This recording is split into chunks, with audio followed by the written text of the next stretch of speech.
Yun, good morning mga kamamay. Panibagong araw, panibagong videos na naman tayo. No? So yun, update tayo ngayon. At gumanda na ulit ang araw. So kanina yung pag-video ko kaninang, unang video ko kanina, at nag-ulan-ulan, nag-abot ng bol.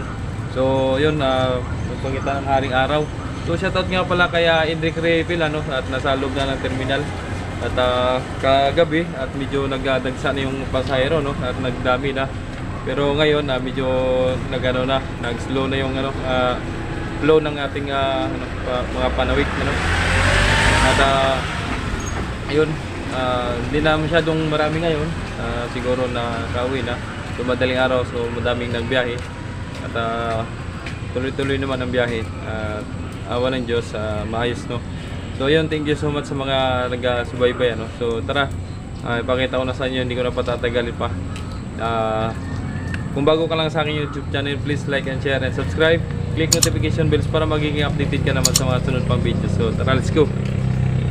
Good morning mga kamamay. Ayun, so yun, nandito si Dose, So galing to si Dose ng Masbate kaninang madaling araw. Kagabi lang daw dumating. And ngayon, biyahe na siya agad. Alam niyo na mga kamamay kung saan ang punta. Ang inyong inihiling ay nandito na, papuntang Marinduque, si Dose. So yun, masubukan si Dose papunta doon sa Marinduque, At napakaraming mga panakay at napakaraming pasahero. At yun yung inantay mga kamamay, mga supporters natin dyan, kay Idol Crisostomo at kay Jeric Sagid, yun. At shoutout sa inyong lahat. At ayan na, ang malaking barko papuntang Marinduque. Iyan na. So marami pa rin ang pasahero sa Marshaling at hindi na ganong maraming pila. At malalaki naman ang mga barkong mga nabiyahe ngayon. At nandun si Diana, pa Marinduque rin. So mga malalaki, ayun kung napansin nyo, may mga panakay pa. So medyo luwag pa yan si Dose, Ayun mga kamamay. At ang inspection pa, may mga signal man para do sa pag-atras ng sasakyan. So yun, ingat na lang kayo mga kamamay, So maraming salamat nga rin sa mga nag-subscribe, nag-like, nag-comment, nag-share ng ating mga videos, Thank you so much sa inyong lahat. At napakabuti talaga. At ngayon, medyo tumila ng ulan, wala na.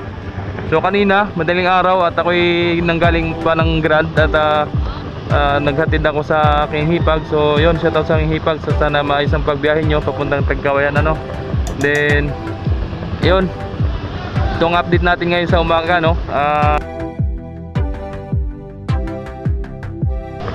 Ayun. So punta tayo doon sa kabila at para makita natin kung si Diana at magpapasakay din, So ito na si Dose, mabiyahe ng pa Marinduque yan.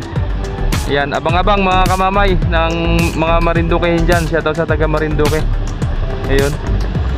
Tapos bukas ito, babalik naman ito mamaya. Tapos sa siguro mga alas 2 o kaya mga alas 11, ang balik ni Dose.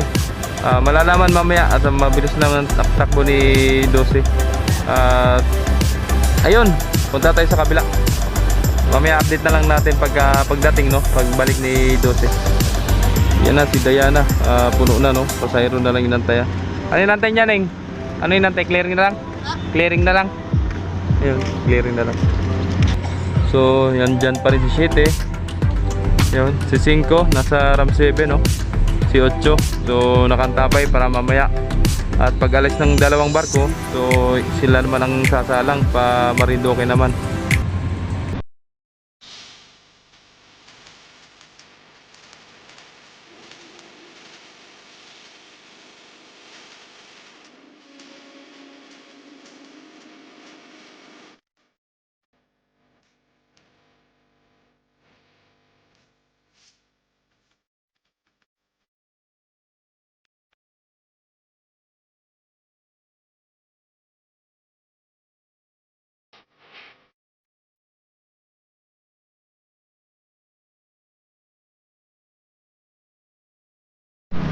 Si Sais ang dumating galing Marinduque.